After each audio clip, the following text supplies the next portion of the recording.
Welcome back to All About Winning Daily Fantasy Sports. My name is Ty Patton.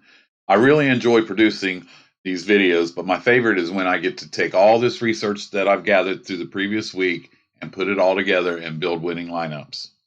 Hopefully you have followed my videos through the week, but if you haven't, first let me recap the player pool that I've developed this past week.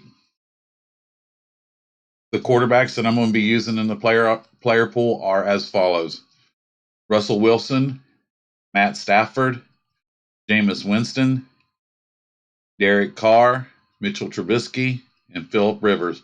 I eliminated Sam Darnold. Running backs that I'm going to be targeting: Christian McCaffrey, Dalvin Cook, Le'Veon Bell, Nick Chubb, Josh Jacobs, Derrick Henry, Austin Eckler, Melvin Gordon, Howard from Philadelphia, Gore from Buffalo, and I've added Jalen Samuels from Pittsburgh. Wide receivers that I'm targeting: Kenny Galladay, Tyler Lockett, Chris Godwin, Mike Evans, Devontae Adams, Allen Robinson, Keenan Allen, Marvin Jones, Tyrell Williams, DK Metcalf, Danny Amendola, and Mike Williams. Tight ends that I'm targeting: Darren Waller, Hunter Henry, Ertz from Philadelphia, Cameron Brate, Hollister from Seattle, Wilson from Seattle, and I've added Hawkinson and Ebron from Pittsburgh or from Indianapolis. Defensive special teams that I'm targeting: Buffalo, Cleveland, Carolina, and the Chargers. I did want to briefly share some ownership numbers that I checked right before I started taping this. Dalvin Cook on the site that I use is leading the way in ownership at 31%, followed by Christian McCaffrey at 26%, Aaron Jones at 22%, Austin Eckler at 18%, Derrick Henry at 17%, and Kenny Galladay at 17%. Now, as I do every week, I take these players and I put them in an optimizer.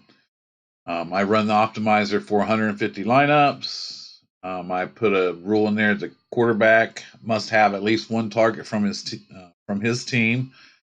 I do set the minimum and maximum exposures. Excuse me, pretty much the same for all. Like, I don't want more than, let's say, 25% of any player in all the lineups combined. I set it to 3 unique players. Each lineup has to have 3 unique players. And as I mentioned, I set it to 150 lineups. And I do this primarily not because I'm going to be multi-entry. If I could, I would, just not in the situation to do that. But I want to see the different randomizations of the players that I have with the rules that I like to follow when I'm building my lineups. And there are some contests like the 20 entry quarters or the 20 entry dimes. I'll put 20 lineups in those. But I just really want to see the different makeup, and I only use these players that I just read off to you. These are the players that I've researched this past week. Each and every one of them has been a target in my videos, and I've given you the reason why. And I ran the optimizer today with those players for 150, and with the restrictions and things that I had, the optimizer was able to produce 84 different lineups using my restrictions.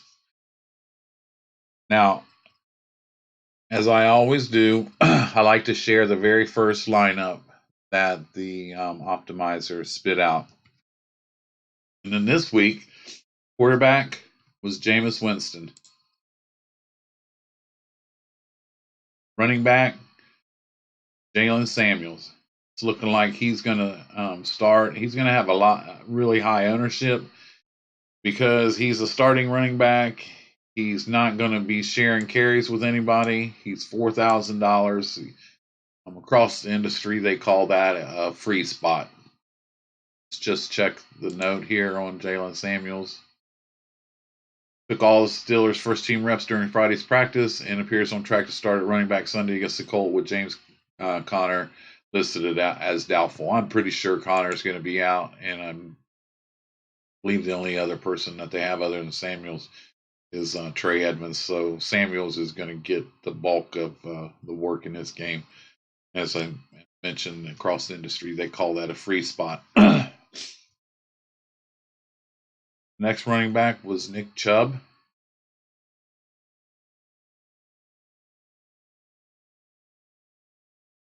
And this is the optimizer. I'll share with you guys the build that I'm working on. Wide receiver DK Metcalf from Seattle. Wide receiver Keenan Allen from the Chargers. Chris Godwin, Tampa Bay. Cameron Brate at tight end. Could be really sneaky this week. Obviously, no O.J. Howard. Brate, I believe, is 2,900 maybe. There he is. Well, wait a minute. Let's check this out here. Cameron Brate, good questionable tag. Full practice participant Friday is listed as questionable Sunday's game. After opening a week of non-participant, Brate upgraded to limited participation Thursday and then full participation Friday. So he's trending in the right direction despite the questionable designation. Brate seems to be on track to play Sunday, while fellow tight end O.J. Howard has been ruled out for another week. If he doesn't play, they would have Anthony Auclair and Tanner Hudson. Cameron Brate is tight end, another target for Winston. Talk about this lineup here in a second. Flex position was a tight end, Darren Waller.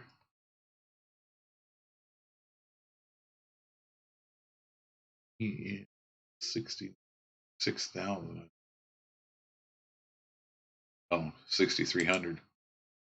And defense special teams, the Bills. So let's look at this. This is a nice game stack going with Winston, Godwin, Brate. 3 players from one team, bringing it back with DK Metcalf from Seattle. That's probably going to be a real popular type build. Maybe see some Tyler Lockett in there. He's a lot more expensive than DK Metcalf. But it's going to be popular because this is the highest. Winston and Godwin and Brate are in the highest projected total game on the slate at 53 points. But definitely has some players that I like. I have a lot of interest in Keenan Allen. I like Nick Chubb in Denver as a small road favorite. Like I said about Jalen Samuels, he is if he's going to be getting all the carries at $4,000, it's going to be really hard to not put him in your lineups because it's not going to be hard for him to get value. He catches passes out of the backfield. That was his main job. Other than when he spelled Connor, he would come in on third down sometimes and catch passes out of the backfield. He's already had at least one big game that I know of. I believe the Cincinnati game. We can take a quick look there, but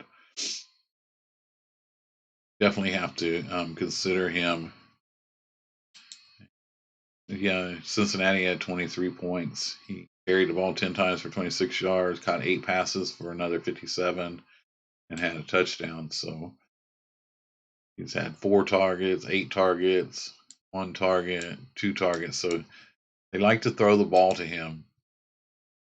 As I mention every week, you definitely have to check the injury report on Sunday at 11:30 before the 1 o'clock games. For the afternoon games, it usually comes out between 2:45 and 3 o'clock.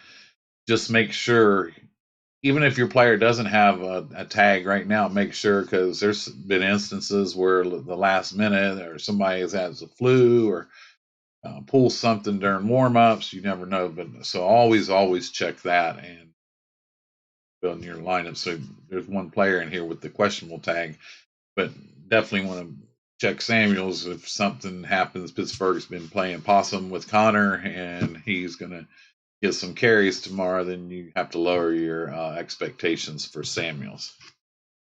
So that was the first lineup that the optimizer spit out with using the players that I had put in the pool. I believe I had 1, 2, 3, 4, 6, 7, 70, 6, 30, 42 players in the player pool this week. One thing I did want to mention, and I just noticed this when I uh, had finished the last video, is this Patrick Mahomes questionable? I has a chance to play tomorrow. Earlier reports were that he was pretty unlikely to play, but this could change a lot of things. Has a chance to play. Um, this makes his receivers, Kelsey, those guys move up in interest, and there's a lot of interest going towards Dalvin Cook. And if Mahomes is active, maybe the interest will go to the Minnesota passing game. Perhaps the passing game could be a contrarian move. So just keep an eye on that. I just noticed it, and always check that injury report in the morning. So I also like to share every week one of the builds that I've been working on. I like to play a variety of GPP, head-to-head, double ups, 50-50. As I mentioned, I don't do the MME. If I could, I would. But I like to spread out, play some different contests, and build my player or use my player pool to build some different lineups in different contests. So this is the build that I'm working on, and then I'll talk about it when I finish it up. Quarterback, Phillip Rivers. Running back, Dalvin Cook. Running back, Josh Jacobs. Wide receiver, Keenan Allen.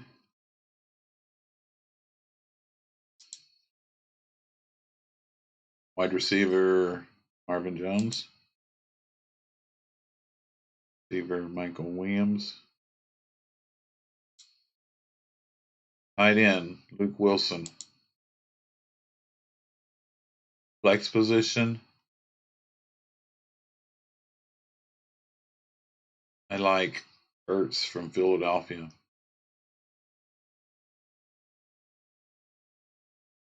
That's 4,700. And defensive special teams, spend up to Bills.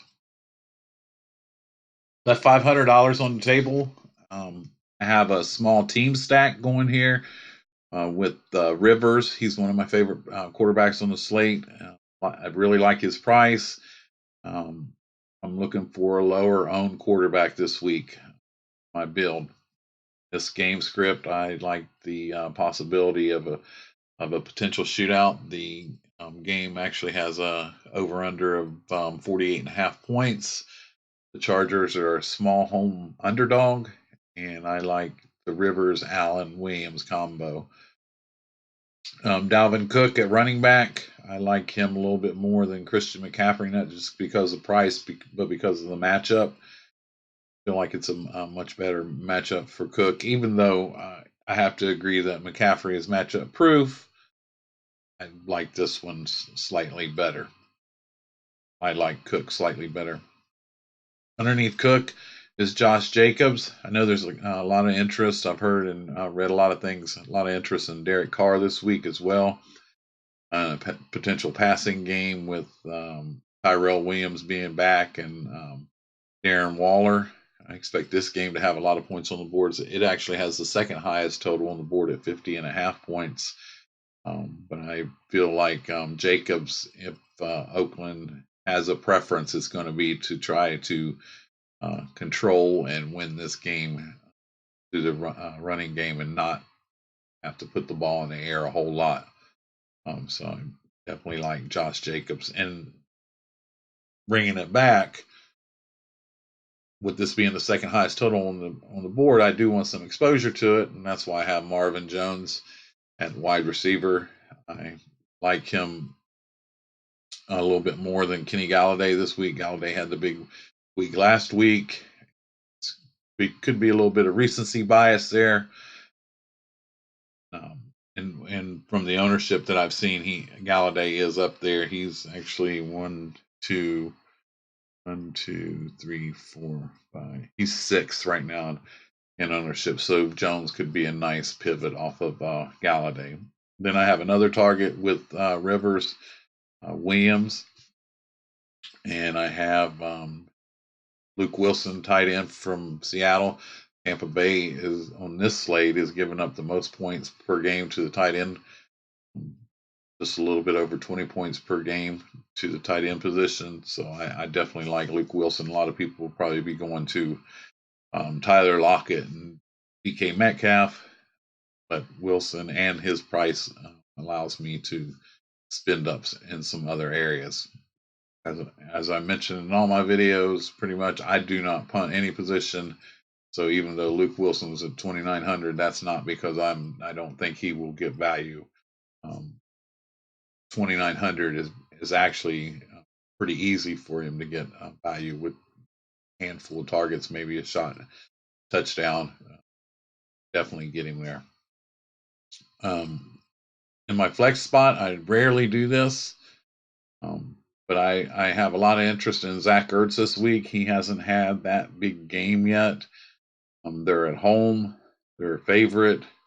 It doesn't have a high total on the game, but I believe that this is one. I don't think that Philadelphia is going to be able to run the ball in Chicago, but I do feel like the middle of the field is going to be available, and I just feel like this might be the get well party for Zach Ertz. So I have a lot of interest in him.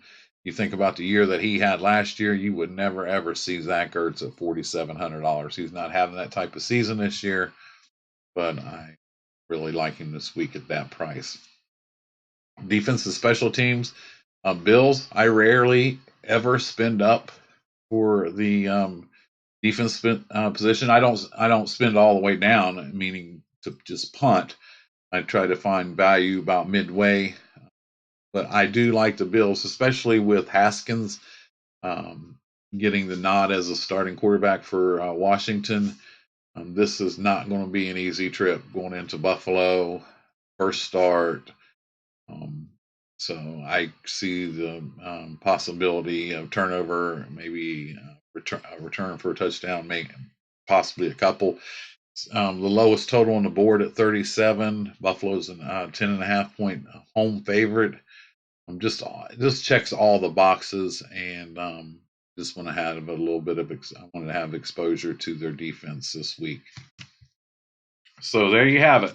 If you see the Cowboy Fan 215 in a contest, that's me. I want to thank my subscribers and followers who have been supporting the channel with your viewership. My subscriber number is low, but it is trending upwards, and I appreciate you guys joining me and following me. And remind you guys to don't forget to turn back your clocks tonight, so you get that extra hour of lineup building tomorrow and studying.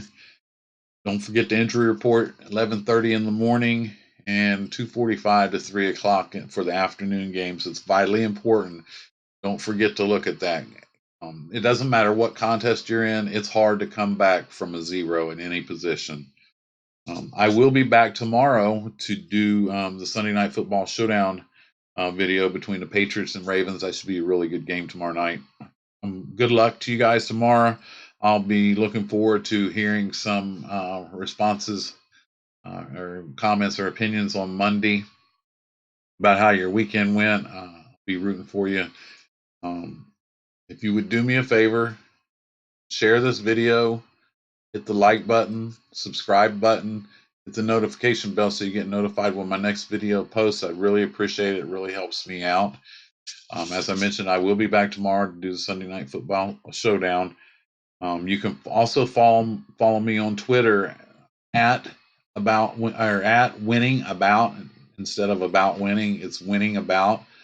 And I'll be posting. I've just gotten that going, and I've been posting my videos there and dropping comments and things like that. If I see anything on injury or any updates like that, I'll put them on the Twitter. So please follow me.